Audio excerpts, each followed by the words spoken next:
அடுப்புக்கு ஆர்டர் எடுக்காத கல் சூட வரைக்கும் மிளகா பஜ்ஜிக்கானே மிளகா எப்படி போட்டுருக்கு அதுக்கப்புறம் தமிழ் ரெடி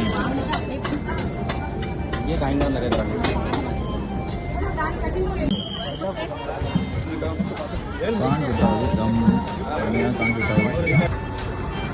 சிக்கன் கடையா அங்கே பாருங்க அப்படி ட்ரக் எப்படி கவர்மெண்ட் குக் பண்ணி நைட்டு நம்ம டின்னருக்கு ஆர்டர் பண்ண கிரில் சிக்கன் வந்துருச்சு இப்படி இருக்கு பாருங்க கிரில் சிக்கன் 65 இருக்குது. அடுத்து வந்துட்டு நம்ம ஆர்டர் பண்ண புரோட்டா கிரேவி சிக்கன் ரைஸு சாப்பிட்டு பார்க்கணும் எப்படி இருக்குன்ட்டு கிரில்லே நல்லா தான் இருந்தது. புரோட்டா எப்படி இருக்குது புரோட்டா நல்லா சாஃப்டாக இருக்குது.